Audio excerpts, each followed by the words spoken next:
tracks.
Q Tracks.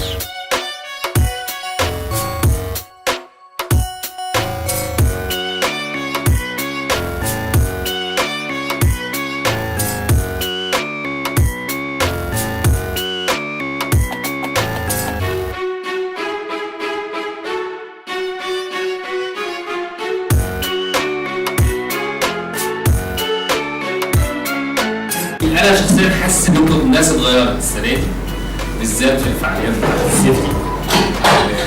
ابتدوا يفهموا اكتر احنا بنتكلم في ايه.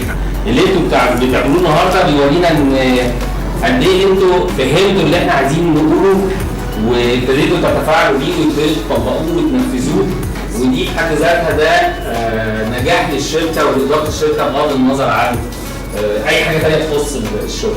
الحمد لله احنا من الشركات القليله قوي في مصر مقارنه بشركات البترول، مش هقول شركات الاسمنت ولا المكسرات ولا الكلام ده، اللي احنا فعلا ما بنتكلمش يعني بنقعد نضيع حوالي 30% من وقتنا بنتكلم على سيفتي، بنقول للناس السيفتي وصحه الناس واهميه السيفتي للناس. بشكركم على اللي انتوا عاملينه السنه دي، ونتمنى ان دي تكون بدايه كويسه بتاعت 2014 وان شاء الله ده يعني خطوه كويسه للشركه انها يعني احنا ان شاء الله على الطريق الصح في كل حاجه مش سيفتي بس. كل سنه وانتم طيبين.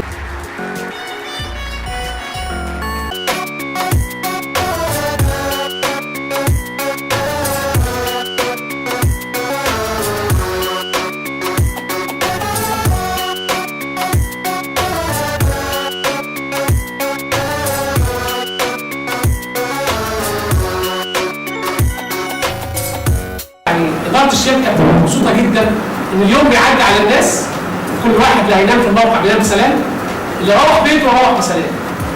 انتوا ما تتخيلوش قد ايه الإدارة بتبقى متأثرة جدا لما بنسمع حاجة إن في حد حصل له حاجة، إن إحنا إدارة الشركة. فالمفروض إحنا بنبقى مسؤولين عن الكلام ده، عن أي واحد فيكم موجود من ساعة ما بيطلع من بيته لحد ما بيروح، إحنا مسؤولين عنه. الناس بتاعت السلك السنة دي بذلت مجهود يعني غير طبيعي فعلا على الكلام اللي حصل دوت والحاجات اللي انتوا عملتوها والاكتيفيتيز اللي انتوا عملتوها كلها، دي حاجه جميله جدا. في حاجتين كده عجبوني قوي في الشرح الصحه والسلامه ده، كلمه ملتزم او كلمه منفتح. ملتزم دي مش حاجه يعني الملتزم ده بيبقى من جواه، البني ادم نفسه جاي الصبح كده هو عايز يعمل شغل كويس، عايز يعمله بضمير، عايز يعمله وبعد ما يخلص الشغلانه يبقى هو كويس، محدش اتعور، محدش حصل له حاجه، محدش المواعيد اللي اشتغل فيها طلعت كويسه. الحاجه الثانيه لازم نقول يعني منفتح، يعني لازم نقول للمهندس بتاعه يا باشمهندس انا ما اقدرش اعملها. انا يا باشمهندس عايزين نعمل الطريقه دي، الطريقه اللي احنا عملناها دي احسن من اللي انت بتقولها عشان تطلع حاجه دي كويسه. فدي حاجه مش عيب على فكره. يعني السنه دي في يوم ما يبقاش فيه يعني عارفين فيزياء وده الموقع كده. وكل سنه وانتم طيبين.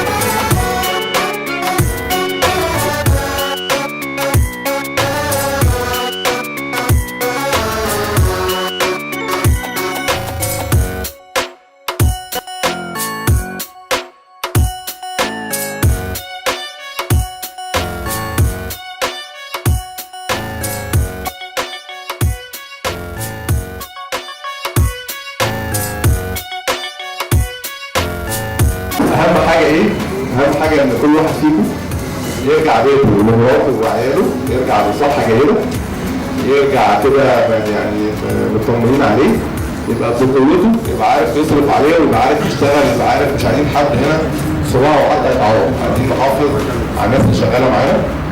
ودي ميزه من مميزات التكنولوجيا، ان انا مش شغال في شركه بتخليني تقول لي روح اعمل شغلانه فلانيه ومش خايف عليا، لا بالعكس، انا شغال في شركه محترمه بتخاف عليا قبل ما اعمل اي شغلانه، بتخليني اراجع خطواتي معينه عشان تتاكد ان انا بعمل كل حاجه مظبوط، متاكد ان انا هعمل شغلانه وانا سليم، اطلع من شغلانه اروح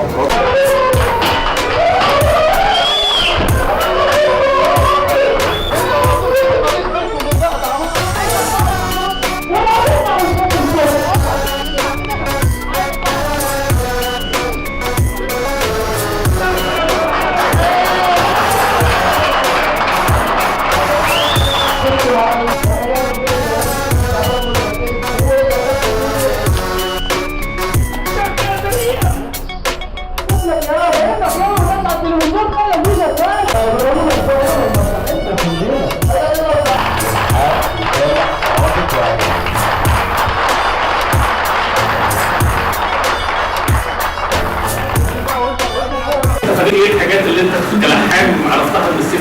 ايه اللي انت لازم تعملها؟ ألم كل معدتي وأبقى منظم. وتفضل طيب ناخد سؤال سهل. وانت راكب العربيه لازم تلبس الخوذه؟ لا لما العربية لازم تلبس الخوذة ولا وانت راكب عملت لابس ايه؟ لابس الفيست ايوه ورباط الحزام والنظارة. ايه هي الثلاث دورات التدريبيه؟ الصحة المهنية. ايوه ماشي. سلامة والصحة المهنية، وبعد كده الدورة السلامة والصحة المهنية، وبعد كده قيادة دفاعية. ماشي. وبعد كده القيادة الدفاعية، أساسيات السلامة والصحة، فحص وسلامة المركبات، التشغيل الآمن للمضخات، التشغيل الآمن للمعدات الثقيلة، سلامة الأحمال وتخطيط الرحلة. تمام؟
واحد زي صحابي وزمايله هم دول اللي يشوفوا الغلط ويقولوا ده غلط وعايزين نصححه بالطريقه دي، هم اللي يبلغوا المشرفين بتوعهم، هم اللي يبلغوا الاداره، لان هم اللي في الشغل وشايفين الصح من الغلط. يعني ان البني ادم ربنا خلقه كده لما يعني ما بيروحش يرمي نفسه في النار، لما بيشوف النار جايه عليه يبعد عنها ويشوف هيطفيها ازاي. بس في ناس يعني مش لازم البني ادم ده يكون متعلم ولا مهندس ولا مدير ولا عشان يعرف ايه اللي في مصلحته يعمله وايه اللي ما يعملوش. هشوف حفره مش هروح ارمي نفسي فيها، هشوف نار قدامي مش هروح ارمي نفسي فيها.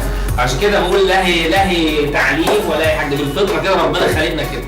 طب اقول لك حاجه، قدامكم 30 ثانيه كل واحد يطلع من كده يبص فيه وبعد كده هنقفل 30 ثانيه.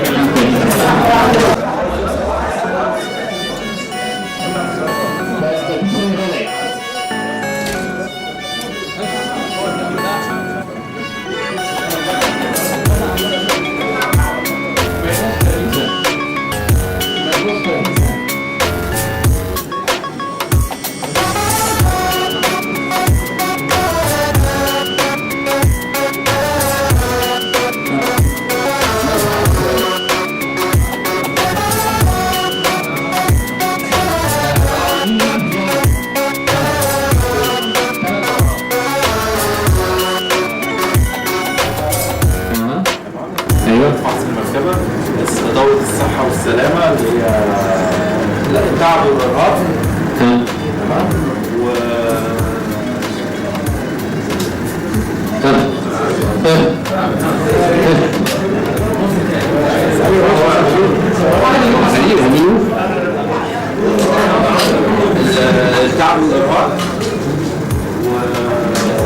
وفحص المركبات.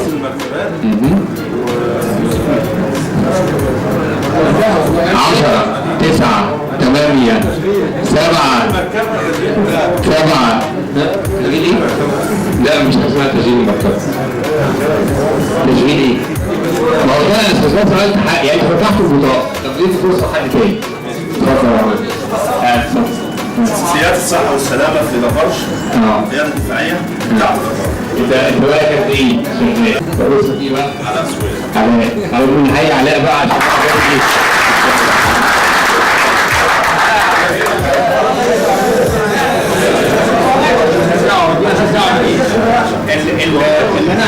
احنا اصابنا ايه بالموضوع ده؟ انت كسواق حقك علينا ان انت في الدورات اللي موجوده في البطاقه دي لازم انت تجتازها، لازم انت كلها تكون حضرتها، لازم انت بنفسك تتابع انا حضرت ايه فيها وما حضرتش ايه فيها.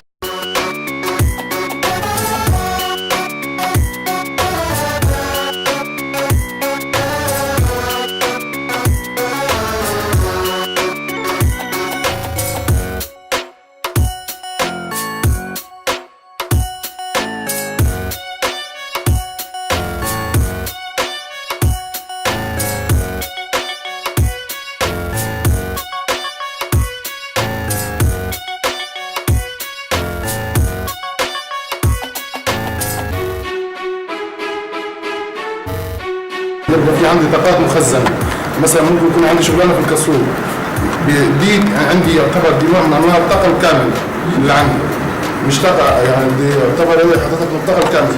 انا لو حبيت اركب سيور مثلا واشتغلت في الكسور ممكن الدبشات دي تهز، مجرد ما اركب السيور ممكن يتحرك يضيع مثلا ايه صوابع الناس اللي معايا. عندي مثلا برضه حضرتك الباكت يعتبر من الطاقه برضه الكامله والحركيه في نفس الوقت لو في كهرباء الكامله، يعني عندنا حضرتك جزء متحرك لو انا ما وضعش بنزل التثبيت او السكيب حضرتك ممكن يحصل دروب معايا لان هو ضغط هيدروليكي. عاوز اعلن النتيجه بتاعه تقييم الهاوس كيبنج النظافه والترتيب. يعني واحنا شغالين دلوقتي كان في اثنين من زمايلنا خدوا الموقع كله. الورشه حصلت على 66%. 66%. المعمل حصل على 73%. غرفة تغيير الملابس على 70%. دورات المياه على 66%. غرفة التحكم على 68%.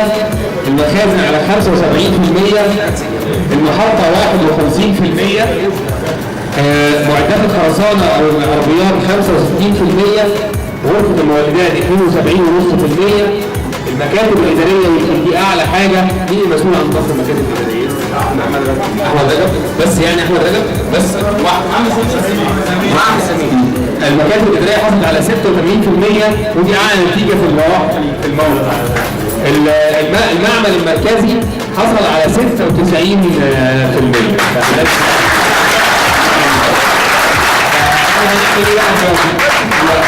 اعلى طبعا النتائج اللي وصلنا لازم نقول ان لسه ما كناش عندها ايه؟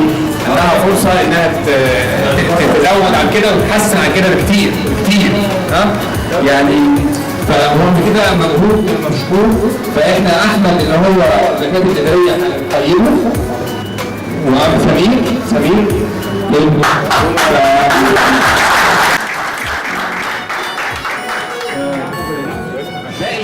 باقي بقى هنروح من طريق المعمل المركزي. اتفضل يا باشمهندس. لا هو لازم ما بقاش هو المحطه كده كانت ايه؟ كانت اعلى حاجه نوصل فيها اللي هي المكاتب الاداريه. زي المعمل المركزي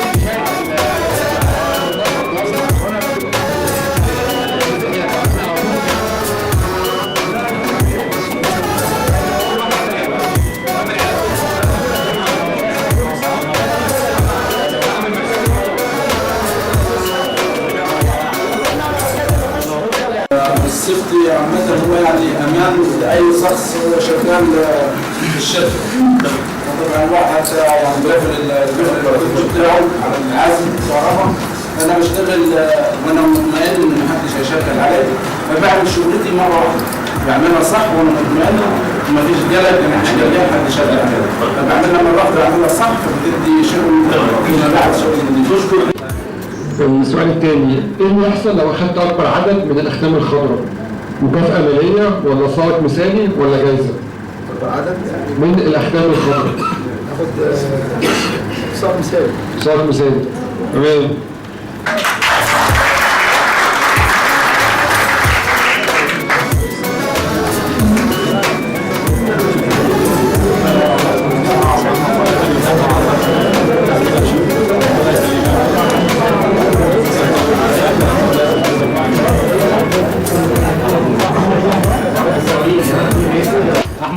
Q Trucks.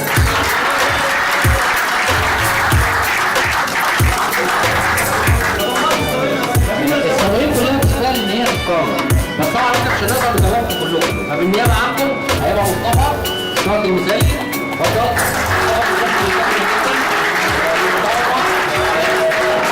تعاملوا مع زمايله وتعاملوا مع النظام وكل حاجه.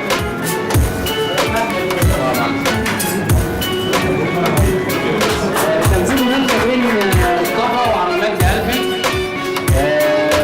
واحنا طبعا كنا هنتطوع بس في جايزه موجوده ثانيه هنديها لعلامات جهالفي. عمال دلوقتي مهتمه جدا.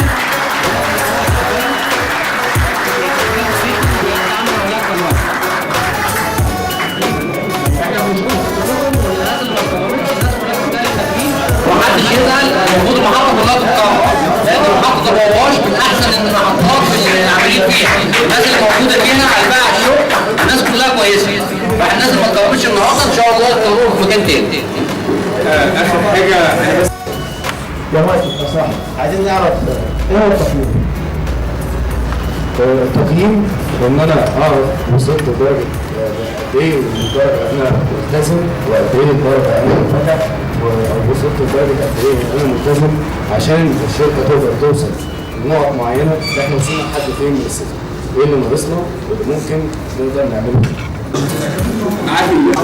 عايز اقول لك العزل ايه المقصود؟ ان احنا نامن نفسنا، ان احنا نعمل ايه؟ احنا نعمل عزل لجميع مصادر الطاقه اللي موجوده في المعده اللي انت هتشتغل فيها. المحطه مثلا عشان تشتغل في المحطه لازم تعمل لها عمليه عزل كامله. ازاي؟ من جميع المصادر. ازاي تعمل بقى العزل ده؟ انك في حاجه اسمه عمل تصريح، انك هتعمل عمليه اعداد تصريح.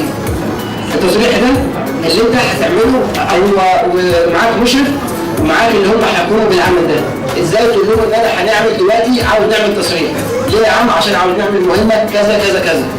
هيعمل لك ايه؟ لازم تحدد في المهمه دي وكده انت عملت لهم انت هتعمل عمليه اعداد التصريح اللي انت هتعمل بيه المهمه. تاني حاجه هتعمل ايه؟ تروح تقول للمشغل او تقول للمسؤول على المحطه او المعده اللي انت هتشتغل فيها ان انت عاوز تعمل فيها ايه؟ شغل. يبقى كده انت عملت له عمليه اخبار عشان ما يجيش حد بعد كده يشغل المعده وانت شغال فيها. تمام. بعد كده هتحدد جميع المصادر اللي موجود فيها المهمه دي. ازاي بقى؟ في مصادر عندك زي مصادر الكهرباء، زي مصادر الميكانيكا، زي مصادر الحراريه. في عندك تاني مصادر زي مصادر اللي هي الهواء اللي هي في خطوط الهواء. وايضا في عندك مصادر زي الزيت اللي هي في خطوط الايه؟ الخراطيم الهيدروليك.